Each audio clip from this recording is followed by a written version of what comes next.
In this video, I will explain 7 common healing practices in Japanese culture, and I will give some helpful tips for healthcare professionals when they're taking care of Japanese persons.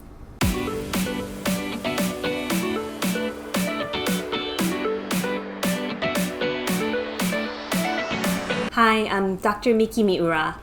I am a family nurse practitioner in Hawaii.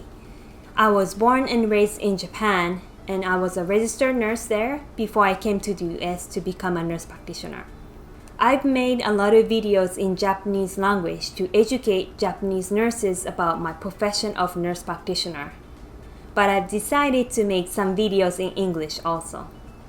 I will make some videos about Japanese culture that are helpful for my fellow healthcare professionals all over the world. So I hope you enjoy this video and don't forget to subscribe to my channel. Toji is a hot spring therapy, which is an Asian healing practice by taking a bath in a hot spring.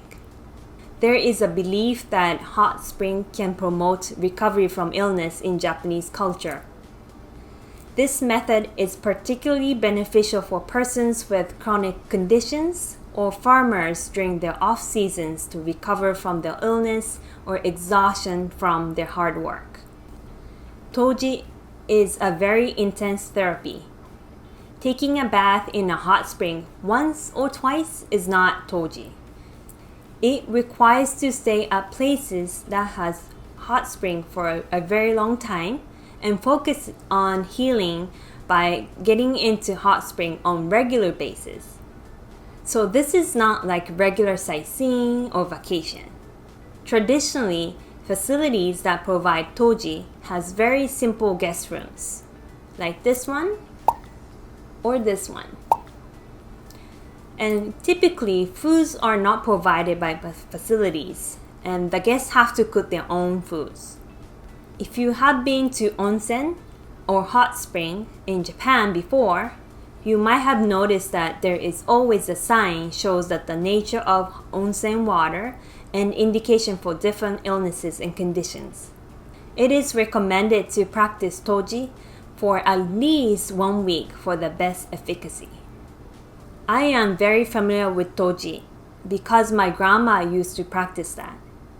She owned a Japanese-style hotel, and she was very busy and worked every single day without a day off during the on-season. So when off-season came, she stayed at Toji facility and took a bath in onsen water multiple times a day from the morning to night to recover from exhaustion from hard work. Seitai is a healing practice to correct an alignment of spine and joints by practitioners' hands. It is often said that Seitai is the art of cleansing and strengthening of the body. It is believed to solve a wide range of illnesses such as acne and cancer. I am personally a big believer in Seitai and grew up receiving Seitai treatments regularly since I was in kindergarten. Luckily, I didn't have any serious disease, but Seitai was helpful for me to maintain my health. Shinkyu, or acupuncture, is also commonly used for health promotion and treatments among Japanese people. This method originally came from China, and it has been widely used among Japanese people since Edo era. Shinkyu is a health practice to heal illnesses by restoring the good balance of the body, and it is used for various diseases including physical disabilities after stroke. Campo, or herbal medicine, is widely used among Japanese people. One of the most common campo used among Japanese people is kakkonto.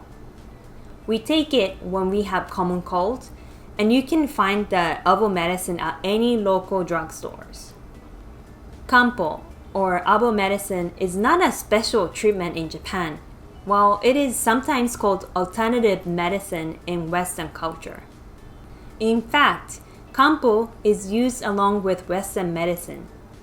When I used to work as a registered nurse at a pediatric ward at one of the largest university hospitals in Japan, I've seen pediatric patients on campo for constipation while they are on Western medications such as cardiac medications. And those campos were prescribed by physicians, just like Western medications, and dispensed by pharmacy within the hospital. There is a common saying in Japanese culture, which is Isshoku Dougen. What this means is that medicine and diet come from the same source, which is food. Many Japanese people love learning about health benefits of different foods, and there are so many TV shows about how certain foods work for certain illnesses. For example, many people in Japan believe that green tea is helpful to prevent cancers. Although some Japanese people in current society don't consider themselves as strictly religious, praying is still common practice even among those who are not very religious.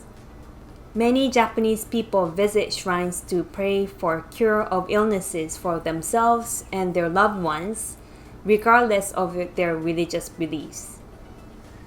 Omamori is a lucky charm, and you can get it at a shrine. There are various omamoris provided by shrines, and some of them are specifically for health promotion and cure of illness.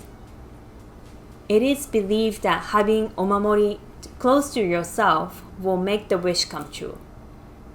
Senba means 1,000, and tsuru or zuru means a crane. If you visit a hospital in Japan, you often see Asembazuru or 1,000 paper cranes in hospital rooms. Asembazuru is used for praying for recovery from illness. Family and friends of patients fold 1,000 paper cranes from origami paper in hopes for cure of illness for sick persons. Asembazuru is very important for patients, so healthcare professionals need to be extra careful of handling it. Thank you for watching this video. I hope this video was helpful to deepen your understanding of Japanese culture. In the next video, I will explain some common perspective toward health and illnesses in Japanese culture and tips on caring Japanese persons. So I hope I'll see you then.